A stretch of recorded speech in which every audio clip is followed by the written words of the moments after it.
Muy bien, de nuevo, estimados y respetados alumnos, bienvenidos. Hoy vamos a conversar sobre el intestino medio y sus anomalías, correspondiente al tema 40 del programa de embriología clínica de la Escuela de Medicina de la Universidad de los Andes, extensión Táchira. Muy bien, vamos a comenzar explicando que a la cuarta semana, por el efecto de los plegamientos embrionarios, la parte dorsal del saco vitelino queda incluida en el embrión. Y ese endodermo que forma ese saco vitelino es lo que va a producir, o lo que va a ayudar lo que colabora, lo que induce, lo que promueve la formación del intestino primitivo. Por eso es que hablamos que el intestino como tal es un tubo endodérmico que va a estar dividido en tres partes. El intestino anterior, perdón, que a su vez tiene otra subdivisión que se llama intestino faríngeo, el intestino medio y el intestino posterior. Hoy vamos a conversar fundamentalmente sobre el intestino medio. Aquí es para repasar normalmente lo que son los plegamientos, ¿verdad? Hay unos plegamientos en sentido cefalocaudal y hay un plegamiento en sentido lateral.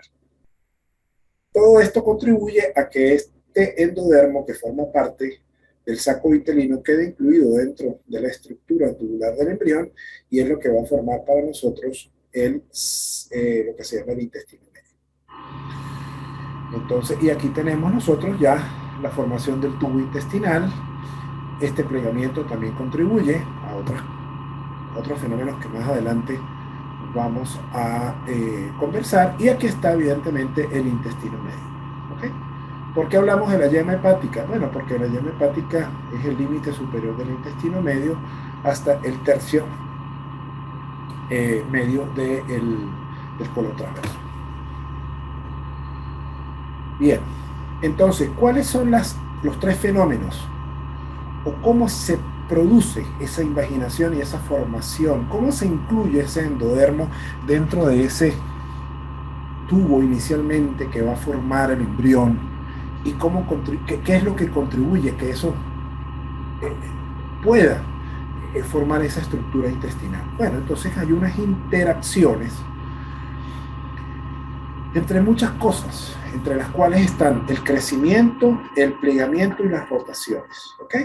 Todos estos tres mecanismos van a influenciar directamente en la formación del tubo intestinal y de las estructuras vecinas. Como les expliqué, la división del tubo digestivo estaba en un intestino anterior. Este intestino anterior, pues, está en el intestino faríngeo, el intestino anterior, después viene el intestino medio. El intestino medio tiene un límite muy preciso, va desde el esbozo hepático hasta la unión de los dos tercios del colon ascendente y transverso con el tercio izquierdo del colon transverso. Entonces, estos son los límites del intestino medio y esta es la ubicación del intestino medio. Ustedes dirán, bueno, pero es que yo veo una estructura aquí que se llama conducto onfalomesentérico. Claro, porque cuando se produce el plegamiento y se produce los plegamientos cefalocaudal y los plegamientos laterales, por supuesto se va a formar esta estructura que va a ser la conexión entre el intestino y el saco vitelino y se llama conducto onfalomesentérico, ¿okay? Que es esto que estamos viendo nosotros aquí.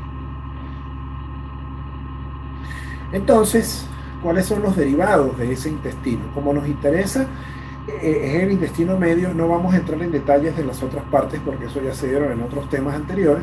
Entonces vemos que el intestino medio tiene dos ramas. Tiene una rama que es la rama cefálica y la rama caudal. Y por supuesto esta es la conexión de esta rama del intestino medio, de este tubo, ¿verdad?, endodérmico primitivo con el conducto vitelino. Pero se divide en dos ramas, una rama craneal o cefálica y una rama caudal, ¿verdad? De la rama cefálica se produce la porción distal del duodeno, se produce el yeyuno, se produce parte del ilio, de la rama caudal se produce la porción inferior del ilio, ¿verdad? Esto es el divertículo cecal, se produce el ciego, evidentemente el apéndice, se produce el colon ascendente y los dos tercios proximales del colon transverso. ¿Cómo evoluciona este intestino medio? Entonces la evolución se va dando por semanas. Entonces, por ejemplo, la quinta semana se produce el alargamiento de la horquilla, ¿verdad? Hay una unión de este intestino medio al peritoneo parietal por el mesenterio dorsal, lo irriga la arteria mesentérica superior. Hay una división en dos ramas, la rama cefálica y la rama caudal, y hay una especie como de desembocadura a nivel del conducto vitelino. ¿Okay? Entonces, esto más o menos es lo que se ve a la quinta semana. A la sexta semana se produce lo que se va a llamar la primera rotación. Y esa primera rotación se produce dentro del celoma del conducto, digamos, del conducto vitelino, por decirlo algo. Hay una rotación en sentido contrario a las agujas del reloj, cuyo eje principal lo constituye la arteria mesentérica superior. Entonces es una rotación cuya en la rama cefálica del asa intestinal primaria va a rotar hacia viéndolo nosotros de frente, hacia la izquierda, y la rama caudal va a rotar hacia la derecha.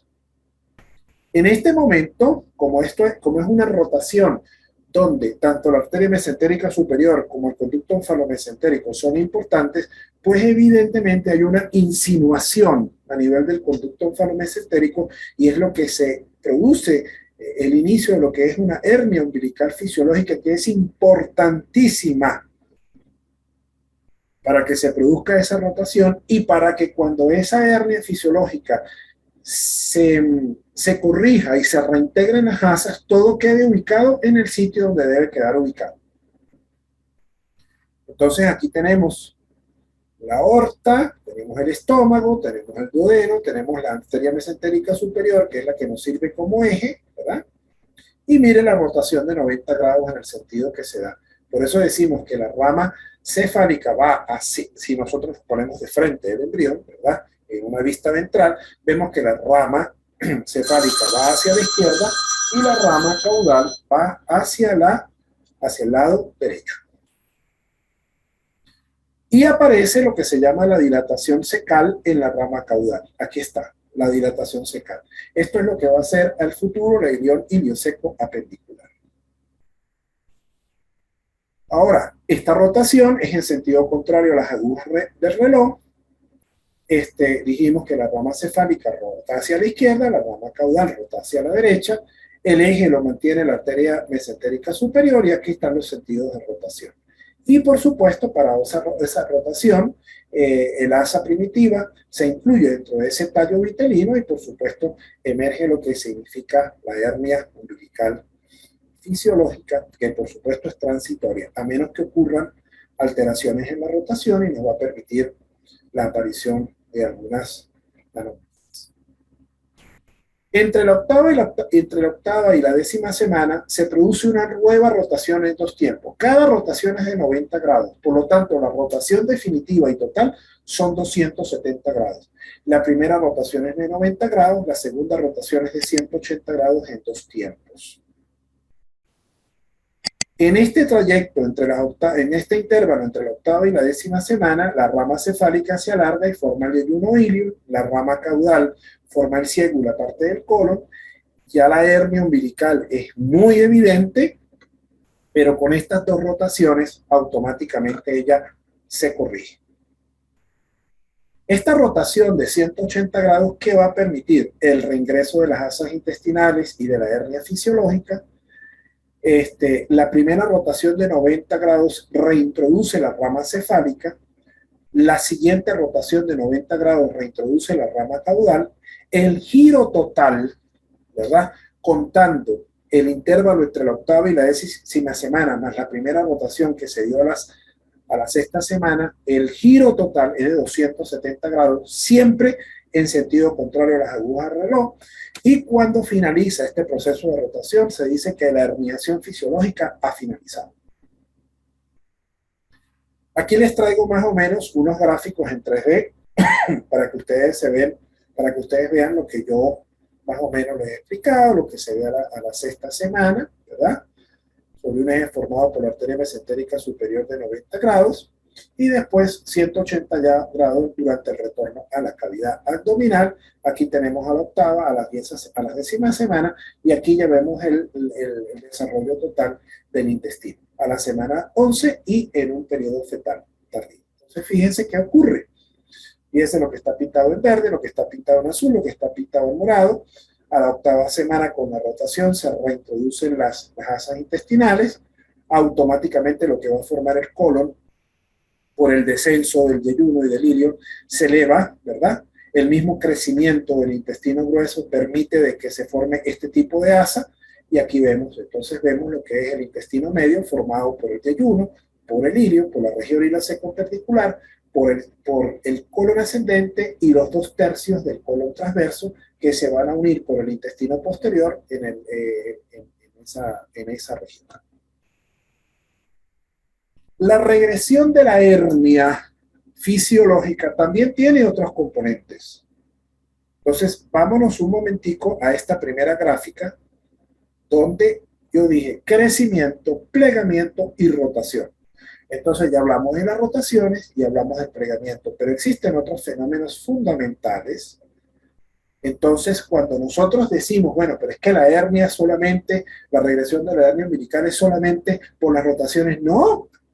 Ahí interviene también la regresión del riñón mesonéfrico, que fue bien explicado por el grupo que habló de la formación del riñón, la disminución del crecimiento del tamaño hepático y la expansión de la cavidad abdominal. Entonces, por eso se explican que esos tres fenómenos, ¿verdad?, de rotación, crecimiento y de plegamientos, son los que ayudan precisamente a que este fenómeno de rotación que se produce en el intestino medio de 270 grados, que ocupa desde la sexta a la décima semana, se dé perfectamente para que la posición del asa intestinal quede donde debe estar. Y aparte de eso, ¿no? Más adelante les voy a explicar que hay órganos de ese conjunto de estructuras que se forman que son retroperitoneales y otros no. Entonces, hay varios mecanismos de reingreso de las asas intestinales en diferentes fases. Hay una fase 1, hay una fase 2 y hay una fase 3. Esto es importante porque el mecanismo de reingreso de las asas intestinales también se da por etapas. ¿Cuál es la primera porción en reingresar a la cavidad abdominal? La parte proximal del yeyuno.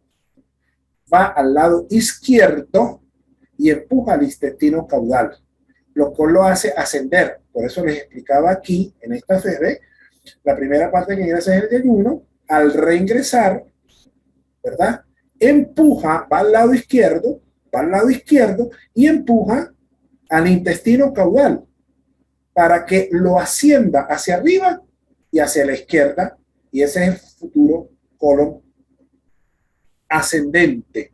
Aquí hay un error en la lámina. Futuro colon ascendente. Futuro colon ascendente. Esta lámina hay que corregirla, no es descendente. Futuro colon ascendente. Hay un error, por favor, corrijan ese error. No es futuro colon descendente, es futuro colon ascendente. Entonces, primera porción es regresar, parte proximal del yeyuno, va al lado izquierdo, empuja el intestino caudal, asciende arriba a la izquierda, futuro colon ascendente. Después viene el mecanismo de reingreso de las asas intestinales de la fase 2 y de la fase 3. ¿Ok?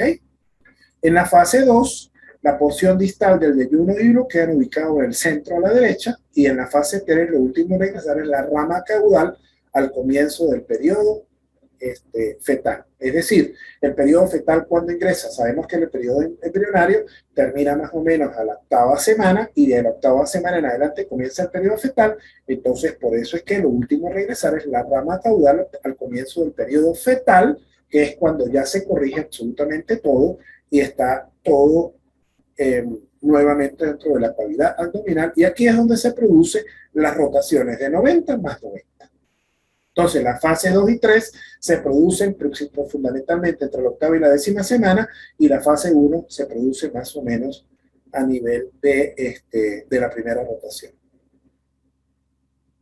Bien, aquí tenemos algunos gráficos para que ustedes se den cuenta las posiciones definitivas de las estructuras. ¿Ves?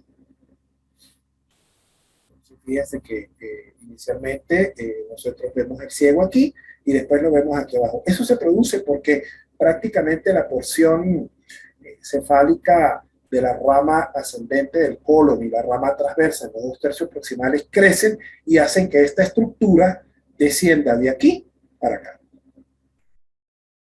Bien, la organogénesis del intestino delgado se completa a las 13 semanas. La diferenciación epitelial entre la séptima y la décima semana. ¿Ok? El origen de las vellosidades intestinales depende de una interacción entre el epitelio endodérmico y el mesodermo esplánico. A las 12 semanas aparecen las criptas o las glándulas de Lieberkühn, que son las glándulas intestinales. Las criptas originan 4 tipos de células de absorción caliciformes de pared endocrinas que ellas se van formando. Las criptas son estas que están aquí abajo, ¿no? Que son las glándulas de Lieberkühn. Ahí es donde están las células madres para que se forme la diferenciación de las células que van ascendiendo para formar las vellosidades intestinales, el epitelio de las vellosidades intestinales. Y a las 22 semanas, las células epiteliales que recurren a las vellosidades intestinales semejan a los del intestino del adulto. El yeyuno absorbe las sustancias del quimo alimenticio, en este tramo actúa el jugo intestinal, su pared representa las vellosidades intestinales y el ilio cumple con, ese es el yeyuno. El ilio cumple con funciones de secreción, absorción y motilidad que completan el proceso de los nutrientes. El ilio es uno de los órganos con mayor número de recambio de células de todo el organismo, ya que toda la superficie interna se renueva cada 5 días. Y la longitud oscila entre los 6 a 7 metros, dependiendo de varios factores, con un diámetro de 2 a 4 centímetros. El yeyuno, en cambio, es más corto. En el yeyuno se produce la absorción, en el ilio también se produce la absorción, la secreción, se absorbe la vitamina B12 y la mayor parte de las sales minerales. Entonces, la primera fase de la absorción en el yeyuno, pero fíjense la característica importante del ilio, es uno de los órganos con mayor número de recambio de células en todo el organismo y renueva toda la superficie interna cada 5 días. Bien, con respecto al colon ascendente, el ciego y el apéndice vermiforme, estos inician su desarrollo también en la 6ª semana, como es lógico, porque estamos hablando de intestino medio, y también en el momento de las rotaciones ellos, esta asa caudal de importancia, por eso es que yo les marqué aquí lo que significa dilatación cervical, evidentemente es el primordio del ciego en el borde antimesentérico, porque este es el borde mesentérico, este es el borde antimesentérico de la asa primitiva. La rama caudal es la última en regresar a la cavidad.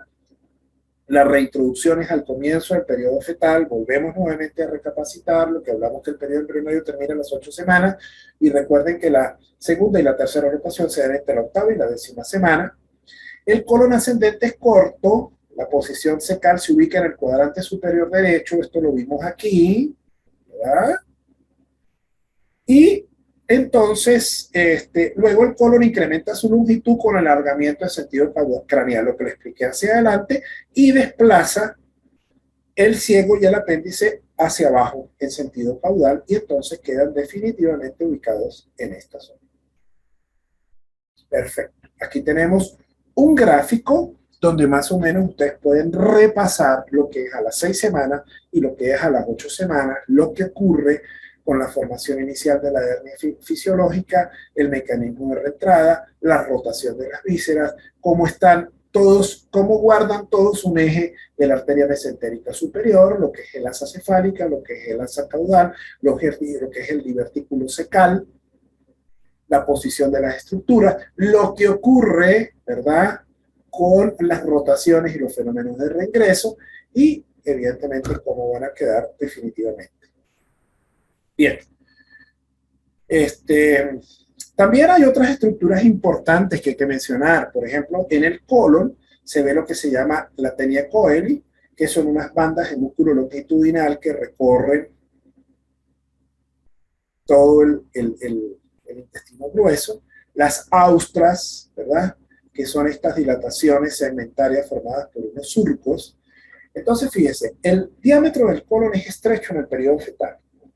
Estas son características complementarias. Las Taenia coli o bandas colónicas y las austras del colon aparecen en las 10 semanas y se ven con más claridad en un feto a término.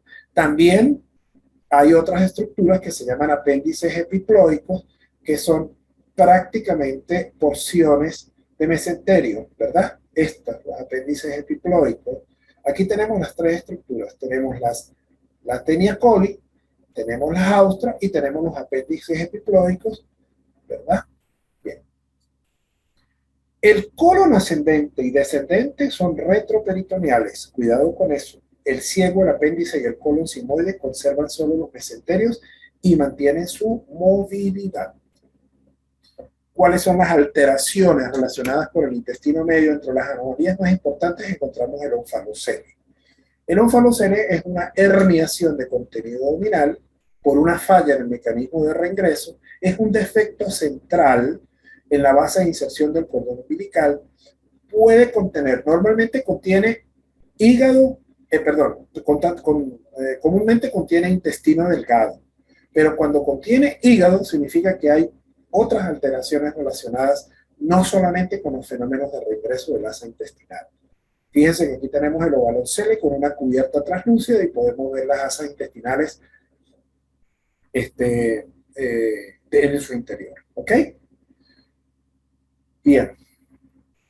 Cuando hablamos de un onfalocele sin hígado, es porque el tallo onfalomesentérico persiste después de las 12 semanas y entonces permite que las asas intestinales mediante ese trayecto puedan entrar nuevamente dentro de lo que es el cordón umbilical. Aquí vemos algunas fotos en tercera dimensión de un onfalocele en diferentes proyecciones. La gastrosquisis ya no es un defecto umbilical central, sino es un defecto paraumbilical. Ya evidentemente las asas están flotando en la cavidad amniótica.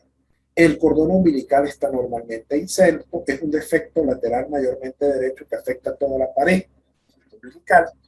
Aquí interviene no el hecho de que quede la permeabilidad del tallo o del conducto onfalomesentérico, sino hay una falla del mesodermo en el área que puede estar dada fundamentalmente por una involución anormal de la arteria umbilical o de la arteria onfalomesentérica con una isquemia y daño de la pared.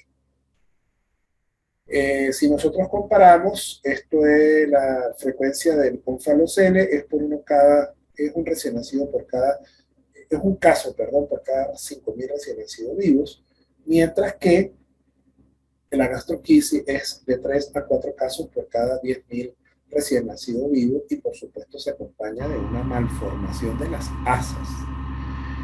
Puede haber una exteriorización de otros órganos, como es el hígado, como es el estómago. ¿Okay? ¿Y por qué les traje yo esto? Porque evidentemente fíjense cómo se ve todas las asas intestinales. Fíjense, el cordón umbilical está normoinserto, el defecto es de la pared, principalmente el defecto es del lado derecho. Puede aparecer asas intestinales, delgadas, gruesas, puede inclusive aparecer hígado. Es una situación bastante difícil para el pediatra, el cirujano pediatra. Lo que se busca es proteger la temperatura y la humedad del intestino y se crea esto que se llaman los silos, donde se reintroducen todas las asas, se fijan a la pared y evidentemente permiten que poco a poco eso se vaya reintroduciendo, pero requiere de cirugía correctiva de la pared, porque si vamos a ver, es una falla en el mesodermo, en el área de involución, una falla en el mesodermo, ¿verdad? El mesodermo de la unión de los pliegues laterales, acompañado de una involución anormal de la vena umbilical o de la arteria onfalomesentérica. Otro de los defectos es el divertículo de Meckel o el divertículo ilial. Es la anomalía más común del conducto onfalomesentérico, ¿verdad? El conducto se debe obliterar entre la octava y la novena semana, es la malformación más frecuente del tracto intestinal, se produce en un 2 a 4% de la población, inclusive en muchos casos pasan desapercibidos y se descubren cuando de repente hay algo que llama la atención, una secreción a través del hígado, como una especie de fístula o un hallazgo intraoperatorio, o que se acompañe de repente con algún abdomen agudo quirúrgico y se consigue de que existe un divertículo ilial, porque ya van a ver más adelante qué puede ocurrir. Es un saco ciego de Lilion Recuérdense el conducto onfalomesentérico que estaba pegado al ilion, cuyo eje es la arteria mesentérica superior, que eso tiene que ocluirse y obliterarse, y evidentemente no quedar vestigios de eso. Eso se puede acompañar de obstrucción, inflamación, sangrado intestinal y otra serie de patologías que pueden semejar a un abdomen agudo quirúrgico. Entonces, si nosotros sabemos de que el conducto onfalomesentérico, ¿verdad?, es el que nos ha esto, que aquí lo vemos aquí, ¿ven? Vemos aquí, pedículo del sacculo vitelino que está pegado al ilion, ¿verdad? También lo vemos aquí adelante, ¿verdad?, que es el conducto vitelino pegado al ilion, pegado a lo que es el conducto digestivo embrionario primitivo, ¿verdad? Si esto no se oblitera totalmente, pues se va a formar lo que se llama el divertículo de Meckel. ¿Qué es esto? ¿Verdad? Entonces, hay diferentes variedades del divertículo de Meckel. Miren cómo se ve aquí en una radiografía. ¿Okay? Entonces, aquí tenemos el ilion, aquí tenemos el divertículo de Meckel. Fíjense que eso tiene una vascularización. Hay diferentes tipos de divertículo de Meckel. Hay un divertículo de Meckel con un cordón fibroso que se extiende hasta el ombligo. Hay un divertículo, hay un cordón fibroso que conecta al intestino con el ombligo también. Hay una fístula umbilico-intestinal. Hay un seno umbilical donde la fístula está a nivel del ombligo, pero no se comunica con el intestino, entonces es una fístula directa. Y está un cordón fibroso con un quiste. Entonces, fíjense, estos son piezas, digamos, donde se ve divertículo. Posiblemente estos sean hallazgos anatomopatológicos de alguna.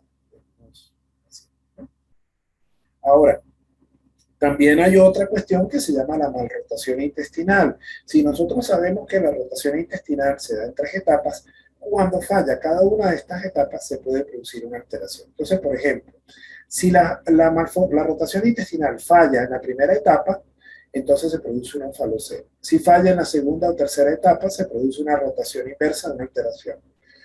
Si falla la fusión y el anclaje al mesenterio dorsal, entonces hay una malposición del duodeno y del yeyú. Todos estos problemas de malrotación intestinal producen una compresión de vasos sanguíneos y, por supuesto, rotaciones anómalas del intestino, porque no están ubicados en su sitio y tampoco hay las fijaciones al mesenterio dorsal, ni mucho menos hay los que deben estar retroperitoneales o no, y entonces se produce un vólvulo. ¿Qué es un vólvulo? Pues simplemente es un vólvulo es un conjunto de asas intestinales que tienen una torsión sobre sí mismo. Y por supuesto eso puede producir una obstrucción o una pseudoobstrucción intestinal y puede producir un caso de una peritonitis o otras complicaciones. Entonces aquí vemos los vólvulos B por causa de la malrotación. Recuérdense que para que se produzca malrotación tiene que haber una alteración en cada una de las etapas de las rotaciones fisiológicas para, para la reentrada de las asas intestinales. Y cuando eso no ocurre, esto es lo que es un vólvulo. También se pueden producir cuadros de atresia de estenosis intestinal, con oclusiones parciales y totales, de repente no se recanaliza bien el intestino, hay un defecto digamos, en la irrigación y por lo tanto hay una disrupción vascular, se puede producir una necrosis o fibrosis del segmento, una recanalización defectuosa de la luz intestinal. Fíjense que se produce 1 por cada 4.000 a 5.000 recién nacidos vivos. Y por supuesto, si estamos hablando de atresia de estenosis, ¿cuáles son los síntomas? Vómito, distensión abdominal, cuadros de estreñimiento. ¿Por qué? Porque semejan, pues evidentemente, situaciones de obstrucción intestinal.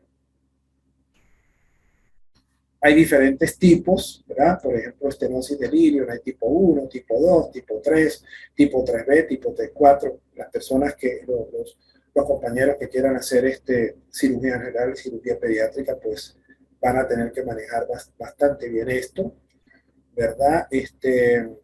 Por ejemplo, fíjate este cuadro de atresia, el área de la atresia, el intestino distendido es el pre a la obstrucción, y post a la obstrucción, pues el intestino está normal, pero esto impide el paso de aquí para acá.